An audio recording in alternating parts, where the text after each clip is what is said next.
एक आदमी अपनी प्रेग्नेंट बीवी को ढूंढने के लिए उसके घर जा रहा है, लेकिन ये क्या, रास्ते में 2 लाशों का ढेर पड़ा हुआ है। गाड़ियों में इंसान तो है पर वो एक ही जगह पर रुकी पड़ी है। शहर जल रहे हैं। आखिर ये सब चल क्या रहा है? कहानी शुरू होती है एकदम शुरू से। हम एंजेलिना को देखते हैं जो मां बनने वाली है, इसीलिए वो अपने बॉयफ्रेंड यानी कि विल से कहती है वो जाकर उसके पेरेंट्स से बात ताकि वो उसे अच्छे से समझ सके, क्योंकि कुछ साल पहले उसके पेरेंट्स से उसकी थोड़ी झड़प हो गई है। अब शराब के नशे में तब से ही एंजेलिना के पेरेंट्स की नजरों में विल की इमेज कुछ खास ठीक नहीं है, लेकिन अब इन्हें शादी करनी है तो उसके लिए उसे बात तो करनी पड़ेगी। इसीलिए कुछ दिन के बाद, गैप के बाद वो फैसला करते हैं कि वो उसके माँ बाप के पास जाएंगे और उनसे आराम से बात करेंगे। अब जब जाने का समय आया तो एंजेलिना उसे काफी समझाती है कि तुम्हें ऐसे बात करनी है, वैसे बात करनी है, और हाँ हो सके लास्ट इंसिडेंट के लिए माफी मांग लेना और शराब तो बिल्कुल पीकर मत जाना। इतना सब कुछ सुनने और समझने के बाद वो फ्लाइट में बैठ गया और कुछ समय के भीतर पहुंच गया एंजेलिना के डैड के पास, जो असल में एक रिटायर्ड आर्मी जनरल है। अब आप समझ सकते विल की हालातों को देखकर बेचारे वो किस तरह इन चीजों को संभालते होंगे। अब रात के खाने पर एंडरसन और वो दोनों आमने सामने बैठे होते हैं। उस दौरान विल बताता है कि एंजेलिना प्रेग्नेंट है और हम शादी करने वाले हैं, जो सुनकर वो खुश हुए। पर उसके बाद उन्होंने कहा कि मैंने सुना है कि तुम दोनों कोई घर लेने वाले हो अपना खुद का। तो वो बोला कि हाँ। तो एंडरसन का कहना है कि वो इसमें कुछ मदद करने की सोच रहा है, पर हाँ एक शर्त है उसकी, अगर आगे चलकर उन दोनों के भीतर कुछ भी अनबन हुई तो वो उस घर को अपना क्लेम नहीं करेगा। विल हंस पड़ा और कहा कि नहीं, मैं और वो हम दोनों ही सिर्फ इसमें कंट्रीब्यूट करने का सोच रहे हैं और उसके लिए हमने सेव करना भी शुरू कर दिया। यहाँ उन दोनों के बीच में वही होना शुरू हो गया जिस बात का थोड़ा अंदेशा पहले ही हो चुका था। दरअसल एंजेलिना के डैड थोड़े अकड़ू किस्म के हैं। जब विल ने उनसे कहा कि वो खुद करेंगे तो वो भड़क गए, क्योंकि उन्हें विल एक गैर जिम्मेदार आदमी लगता है। खासकर उस इंसिडेंट के बाद और भी ज्यादा इसी चक्कर में फिर बात बिगड़ गई और विल आधे खाने पर ही उठकर खड़ा हो गया। रूम में जाने पर विल एंजेलिना से वीडियो कॉल पर बात करता है। उस दौरान हमें पता चला कि अभी तक उसने उसके पेरेंट्स से शादी की बात नहीं की है। क्या ये सच है? क्योंकि हमने तो सुना था, हो सकता है कि वो झूठ कह रहा हो या फिर हमने गलत सुना हो। अचानक से उधर एंजेलिना की तरफ से थोड़ा नेटवर्क इश्यू होने लगता है और कुछ अजीब सी आवाजें आने लगती है, पर वो क्या था इतने पूछने से पहले फोन कट हो जाता है। हो सकता है कि कोई डोर पर आया हो। फिलहाल अब यहाँ बात नहीं बनी, इसीलिए विल अगले दिन सियाटल की फ्लाइट पकड़ने के लिए एयरपोर्ट पहुंच जाता है। वहां वो अपनी फ्लाइट का इंतजार कर रहा था कि तभी अचानक एक एक करके सारी फ्लाइट कैंसिल होने लगती है, जो देख विल घबरा गया। सोचने लगा कि आखिर ये कैसे मुमकिन हो सकता है। पहले तो वहां खड़े लोगों को लगा शायद हो सकता है कि ये कोई ग्लिच हो, लेकिन बाद में उन्होंने टीवी न्यूज चैनल में देखा कि सियाटल और अमेरिका के हर शहर में तेज भूकंप के झटके महसूस हो रहे हैं, जिससे कि काफी ज्यादा नुकसान हुआ है। इसमें कई लोगों की जानें गई हैं। इतने में पूरे एयरपोर्ट की इलेक्ट्रिसिटी भी चली जाती है। ये देखने के बाद अब जितने भी लोग थे वहां पर मौजूद थे, उन सभी में पैनिक पैदा शुरू हो जाता। हर किसी को लगने लगता है कि अब शायद अंत करीब है, इसीलिए वो फौरन अपने को फोन करना शुरू करते हैं। विल भी एंजेलिना को कॉल लगाने की जी जान कोशिश करता है, पर कोई फायदा नहीं हो पा रहा था, क्योंकि सिर्फ वो ही नहीं था जिन लोगों को अपने सियाटल में रहते हैं उनमें से किसी का कोई रिस्पांस नहीं आ रहा था। इसीलिए विल अब दोबारा से एंजेलिना के मॉम डैड के पास पहुंचता है, उन्हें सब कुछ बताता है। वो भी कहते हैं कि हमने भी उसे कई बार कॉल लगाने की कोशिश की है, लेकिन कोई फायदा नहीं हो रहा है। उस दौरान विल ने बताया कि मेरी उससे जब आखिरी बार बात हुई तो मैंने कुछ आवाजें सुनी उसकी तरफ से, जैसे कुछ फट रहा हो। ये सुनकर एंडरसन घबरा जाता है, क्योंकि उसने अपनी बेटी की फिक्र होने लगती है। अब इसीलिए वो सुझाव देता है कि हम ड्राइव करके सियाटल जा सकते हैं, लेकिन असल में ये जितना सुनने में आसान लग रहा था उतना था नहीं, क्योंकि सियाटल यहाँ से तकरीबन 3000 मील की दूरी पर है और अभी इस समय तो काफी मुसीबत भी मिल सकती है। लेकिन एक पिता और पति के लिए, दोनों के लिए एंजेलिना बहुत कीमती है। उन्हें किसी भी तरह करके उसे सेफली यहाँ लेकर आना होगा, इसीलिए ये लोग उसी समय कार लेकर निकल गए। बस इनके दिमाग में यही था कि जितनी जल्दी हो सके सियाटल पहुंच जाए, ताकि सब कुछ बिगड़ने से पहले वो सही सलामत एंजेलिना को वापस ला सके। पर ये भूल रहे हैं कि यहीं से तो इस कहानी का आरंभ हुआ था, क्योंकि यहीं से इन्हें वो सारी चीजें देखने और समझने को मिली जिस चीज से अभी ये अनजान थे। एंडरसन फौरन उसे अपनी कार में बैठाता और निकल जाता है बॉर्डर की तरफ। इस बीच शहर के हालातों को देख कैसे सड़कों पर लोगों की भीड़ ने जमावड़ा कर लिया है। हर तरफ बस हॉर्न की आवाजें सुनाई दे रही है। जो कोई जहां है वहां से आगे निकलने की कोशिश कर रहा है, क्योंकि उन्हें ऐसा लगने लगा है कि अब यहाँ भी वही हालात होने वाले हैं जो अमेरिका के बाकी शहरों में हुए थे। ये दोनों ही पेट्रोल पंप पर पहुंचे ताकि रास्ते के लिए ज्यादा से ज्यादा डीजल को स्टोर कर सके। उसी दौरान वहां खड़े कुछ लोगों से विल की भिड़ंत हो जाती है, क्योंकि उसने उनके साथ आए लड़कों को कुछ उल्टा सीधा बोल दिया था। हालांकि पहले वो लड़की आई थी विल के पास, अब उन्हें यह बात कौन समझाए। वो सभी विल के साथ हाथापाई करने लगते हैं। तभी एंडरसन आकर उनके सामने ढौस जमाता है, जिससे वो सभी डर के मारे भाग जाते हैं। आर्मी वाले की बात ही अलग होती है। ये दोनों ही बॉर्डर के पास पहुंच गए, लेकिन किसी भी गाड़ी को जाने नहीं दिया जा रहा है, क्योंकि आगे उनके हिसाब से सड़कें टूट चुकी है और ये भी हो सकता है कि कुछ अनहोनी हो जाए। पर एंडरसन ऑफिसर को समझाता है कि उसने इस देश के लिए अपनी जिंदगी के 24 साल दिए और अभी उसे अपनी बेटी को बचाने के लिए जाना है। बस उसे एक फेवर मांग रहा है, वो उसे जाने दे। बड़ी देर बाद वो ऑफिसर मान जाता है क्योंकि उनके अंदर आर्मी वालों के लिए रिस्पेक्ट होती है। पर वो उसे जाते समय एक चीज कहता है, किसी भी अनजान पर भरोसा मत करना क्योंकि सरकार ने इमरजेंसी लगा दी है। दोनों इस बात को ध्यान में रखकर आगे बढ़ते हैं, लेकिन अब अंधेरा होने को आ गया है, इसीलिए उन्होंने स्पीड को कम कर ली। पर तभी पीछे इनकी पुलिस की कार लग गई और इन्हें मजबूरन कार को रोकना पड़ा। वो कोई शेरिफ नहीं था बल्कि एक चोर था जिसने पुलिस की कार को चुरा लिया। अब इनके पीछे पड़ा है ताकि कार को भी खुद का बना ले और जो इनके पास है सब लूट ले।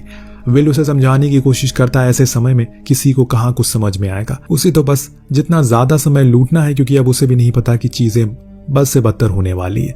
दरअसल अभी तो सिर्फ भूकंप ही आया है, लेकिन अभी तो कुछ और भी आने वाला है जिसका अंदाजा इन सभी को दूर दूर तक नहीं है। विल उससे बात कर रहा होता है कि तभी एंडरसन कार को रिवर्स करके उसे टक्कर मार देता है जिससे वो गिर पड़ा। इतने में फौरन कार में आकर वो बैठ गया और एंडरसन कार को फुल स्पीड में भगाना शुरू करता है। दोनों की तरफ लगातार गोलियां चल रही थी पर विल को तो रिलोड करना ही नहीं आता, तो एंडरसन ने उसकी मदद की और उसे बताया कि ऐसा करो। उसके बाद उसने कई गोलियां उसके विंडशील्ड पर मारी जिससे स्पीड कम हुई, परंतु ज्यादा स्पीड के कारण इनके साथ एक बुरी चीज हो गई। इनका एक्सीडेंट हो जाता है। इससे पहले कि ये लोग अपनी कार से बाहर निकल पाते उतने में वो लुटेरा इनके पास आ जाता है। लेकिन यहाँ एक चीज तो हमें पता चल गई है, कोई पैदाशी लुटेरा या फिर चोर नहीं होता, उसके हालात ये काम उसे करने पर मजबूर करते हैं। इस शख्स के साथ भी ऐसा ही कुछ हुआ था क्योंकि शक्ल से बिल्कुल लुटेरा नहीं लग रहा था।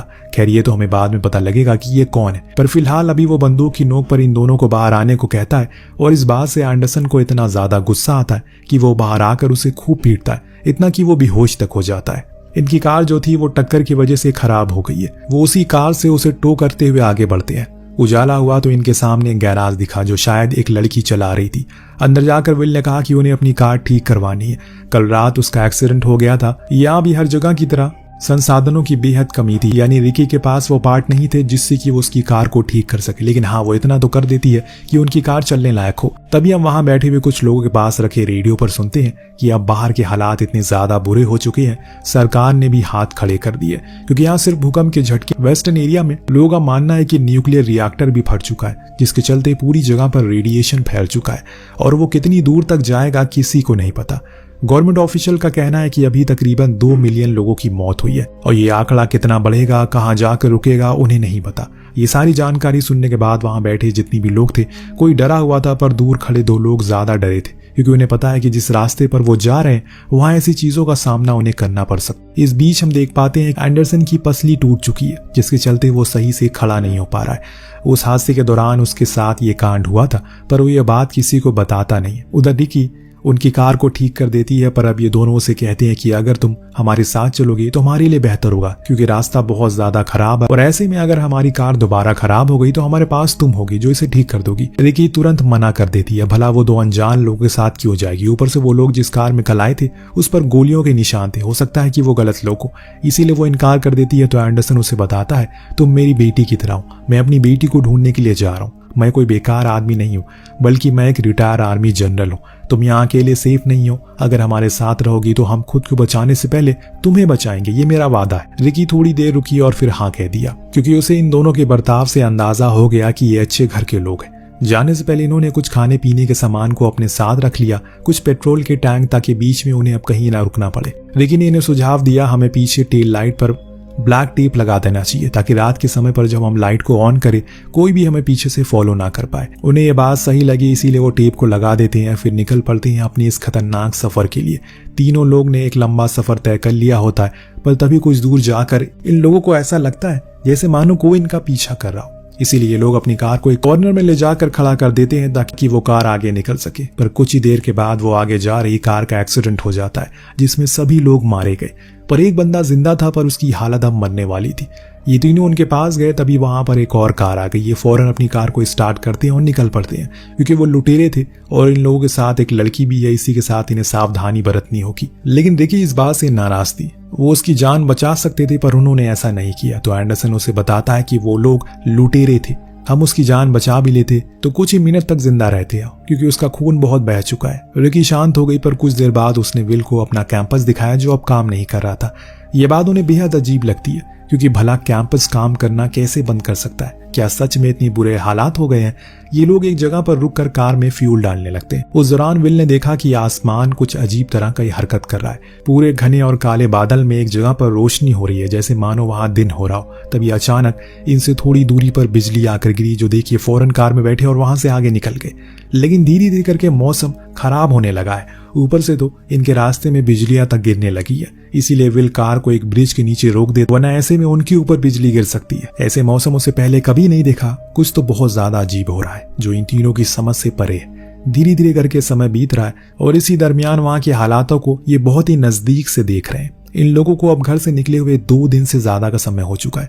जो कुछ भी सामान वगैरह था सब कुछ खत्म होने को आ गया है। इसीलिए विल अब बीच रास्ते में पड़ने वाले अपने एक दोस्त के घर रुकता है, पर वो देखता है कि अब वहां टाउन के लोगों ने हथियार उठा लिए हैं, क्योंकि सरकार अब उन्हें किसी भी तरह की कोई प्रोटेक्शन नहीं दे रही है। इसीलिए उन्होंने ऐसा कदम उठाया है। जब ये लोग एडम की पत्नी से मिले तो उसने बताया कि एडम भी 3 दिन से घर नहीं लौटा है। काम के सिलसिले में वो बाहर गया था, लेकिन फिर उसका कोई अता पता नहीं था। उसकी पत्नी बहुत रोती है तो विल उसे समझाता है उसकी भी पत्नी का कुछ पता नहीं है, लेकिन उसके पास एक उम्मीद है कि वो मिल जाएगी, तो उसे भी उम्मीद रखनी चाहिए। वो लोग उसके घर से कुछ पानी वगैरह लेते हैं और फिर निकल जाते हैं, लेकिन अभी पेट्रोल की कमी थी, जो बीच रास्ते में वो पूरी हो जाती है, क्योंकि कुछ मील के बाद इनके सामने एक वाटर पार्क आता है, जिसके बाहर काफी गाड़ियां खड़ी थी, जिनमें से ये लोग पेट्रोल निकालना शुरू करते हैं। लेकिन जब उसे उठाने की बारी आई तो एंडरसन उसे उठा नहीं पा रहा था। हमें तो पता है कि उसकी पसलियां टूट चुकी है, लेकिन बाकियों को इस बारे में नहीं पता। लेकिन आज उन्हें भी पता चल गया कि उसकी पसलियों में तकलीफ है, पर कोई कुछ कहता नहीं, क्योंकि अभी उन्हें ये अच्छे से मालूम है पीछे हटने का कोई मतलब नहीं बनता। चलते चलते एक और रात आ गई। अब रास्ते की हर एक मोड़ पर ढेरों लोग अपने घरों को छोड़कर जंगल की ओर जा रहे हैं, क्योंकि अब उनके पास ना ही खाने को कुछ है, ना ही पीने को है। इसीलिए अगर जिंदा रहना है तो उन्हें खुद को उन्हें खाने पानी की जरूरत है, और वो अभी जंगल में ही मिलेगा। इतने में इनके सामने एक औरत आ गई जो मदद की गुहार लगा रही थी।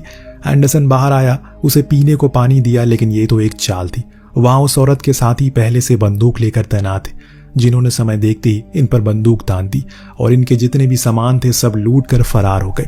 पर एंडरसन इतनी आसानी से जाने नहीं देगा उन्हें, इसीलिए वो उसके पीछे पड़ गया और खूब फायरिंग की उनकी कार पर, जिससे कि वो पलट जाती है। लेकिन आग लगने से पहले वो फौरन उनकी कार से अपने पेट्रोल कैन को बाहर निकाल लेता है, जिसके बाद एक तेज धमाका होता है और वो सभी मारे जाते हैं। रिकी के दिमाग पर इन सब चीजों का बहुत गहरा असर पड़ रहा था, इसीलिए वो फैसला करती है कि अब वो इन लोगों के साथ आगे नहीं जाएगी, क्योंकि इनकी वजह से उसकी भी जान खतरे में आ गई है। हालांकि विल उसे समझाने की कोशिश करता है कि वो हमें मारने की कोशिश कर रहे थे तो हमें बस अपना बचाव किया है, परंतु रिकी ने अब मन बना लिया है कि वो इनकी नहीं सुनने वाली, इसीलिए वो बिना बताए कहीं चली जाती है। हालांकि विल उसे ढूंढता है, लेकिन उसका कुछ अता पता नहीं था। इधर एंडरसन के हालात अब बेकार होते जा रहे हैं, क्योंकि पसलियां टूटने के कारण उसे इंटरनल ब्लीडिंग होने लगी है, और जो पसली टूटी है वो उसके लंग्स में भी जा घुसी है, जिसके कारण उसे सांस लेने में दिक्कत हो रही है। तब विल उसकी मदद करता है और उसके सीने में एक छेद करके उसे सांस लेने में मदद करता है। इसके बाद दोनों में काफी अच्छी बातचीत होती है। आज पहली बार एंडरसन उसे अच्छे से बात करता है, कहता है कि तुम एक अच्छे इंसान हो, मेरी गलती थी, मैंने तुम्हें हमेशा गलत समझा, पर तुम मेरी बेटी के लिए बहुत अच्छे हो और तुम एक अच्छे पिता भी बनोगे। यह हमें पता चलता है कि विल ने पहले ही बता दिया था कि वो बाप बनने वाला है। अब विल एंडरसन से वो शराब वाली बात के लिए माफी मांगता है और वो माफी कर देता है। समय के साथ अब इनका सफर और ज्यादा लंबा होता जा रहा है, क्योंकि अब एंडरसन की हालत ठीक नहीं थी। उसकी ब्लीडिंग काफी ज्यादा बढ़ चुकी है और इतने में इन लोगों पर कुछ हमला हो जाता है, जिनसे लड़ने के चक्कर में उसे और दर्द बढ़ गया। उसे समझ आ गया कि अब वो नहीं बचेगा, इसीलिए अपने आखिरी समय पर वो विल से एक वादा करने को कहता है कि वो उसकी बेटी को हमेशा उसका ध्यान रखेगा। वो वादा करता है, उसी समय एंडरसन अपना दम तोड़ देता है। ये सफर दोनों के लिए बहुत ही भावुक था, क्योंकि इन 4 या 5 दिनों में उन्होंने एक दूसरे को जाना था, जो पिछले 6 साल में वो जान नहीं पाए। अब आगे जाने के बाद कार खराब हो जाती है, इसीलिए विल उसे आग लगा देता है ताकि एंडरसन की आत्मा को शांति मिल सके। अब वो पैदल आगे बढ़ता है। हालांकि कुछ दूरी पर उसे एक परिवार मिल जाता है जो किसी सेफ जगह के लिए जा रहा था। उन्होंने विल को बैठा लिया और पूछा कि उसे क्या लगता है ये सब कैसे शुरू हुआ होगा। उसने बताया कि ये सब कुछ लॉस एंजलिस से शुरू हुआ था, वहीं से चीजें धीरे धीरे करके बढ़ना शुरू हुई, फिर इतनी बढ़ गई कि उसे रोकना मुश्किल हो गया। ये लोग विल के डैड के घर पहुंच जाते हैं, जहां पर जरूरत का सारा सामान था, जो देख विल ने उस परिवार से कहा कि वो लोग यहाँ पे सेफ है और उन्हें खाने की भी कमी नहीं है, पर उसके बदले में उन्हें अपनी कार उसे देनी होगी, क्योंकि वो अपनी गर्लफ्रेंड को ढूंढने के लिए निकला है। वो मान गया और उसे अपनी कार दे दी। अब जब विल सियाटल पहुंचा तो वहां के हालातों को देखकर उसके होश उड़ गए, क्योंकि सब कुछ तबाह हो चुका था। हवा में रेडिएशन फैल चुका था, ऐसा लग रहा है मानो न्यूक्लियर बम यहाँ फटा हो। हर तरफ बस धुआं ही धुआं था। इन चीजों के बीच वो फाइनली अपने घर पहुंचा, पर वो भी गिरने की हालात में थे। लेकिन वहां उसे एक मैसेज मिला जो एंजेलिना ने लिखा था, क्योंकि उसे पता था कि वो उसे ढूंढने के लिए यहाँ जरूर आएगा। उसने अपनी लोकेशन लिखी थी जहां वो जाने वाली है, इसीलिए अब विल भी उसी रास्ते पर चल पड़ा। वो रास्ता जंगल की ओर जाता है जहां पर फाइनली उसे एंजेलिना मिल जाती है। दोनों एक दूसरे से मिलकर बहुत खुश होते हैं। एंजेलिना बताती है कि हेनरी के साथ वो आई थी यहाँ पर, जो उसका पड़ोसी था। विल उसका शुक्रिया कहता है कि उसने उसकी पत्नी की जान बचाई। हम हेनरी के अंदर किसी चीज का गुस्सा देखते हैं। शायद वो ये नहीं चाहता था जो अभी हुआ है, यानी कि वो ये नहीं चाहता कि विल यहाँ तक आए, क्योंकि एंजेलिना उसे पसंद थी, इसीलिए उसने एक चाल चली। अगले दिन वो विल को लेकर जंगल में गया ताकि उसे मार सके, लेकिन उससे पहले उसे विल मार देता है उसे शूट करके, क्योंकि वो उसी रात में समझ गया था कि उसके मन में क्या चल रहा है। इतने में वहां पर तेज भूकंप आने लगते हैं, जिसके चलते वो जगह किसी रेत के तूफान की तरह बन जाती है। विल फौरन एंजेलिना को कार में बैठाता और फुल स्पीड में उसे लेकर भागता है, पर कहां तक भागेगा? इस दुनिया से थोड़ी वो बाहर चला जाएगा। आपको क्या लगता है, क्या ये दोनों बच पाएंगे या नहीं? क्या इन्हें किसी बंकर की तरफ रुख करना चाहिए? इस समय पर सबसे अच्छा उपाय तो वही है। और सबसे बड़ा सवाल ये है, क्या सच में ये दूसरे देश द्वारा किया गया न्यूक्लियर हमला था अमेरिका में? इस सवाल का जवाब आप हमें दीजिए कमेंट बॉक्स में। मिलते हैं अगली वीडियो में। Thank you so much watching. Peace out.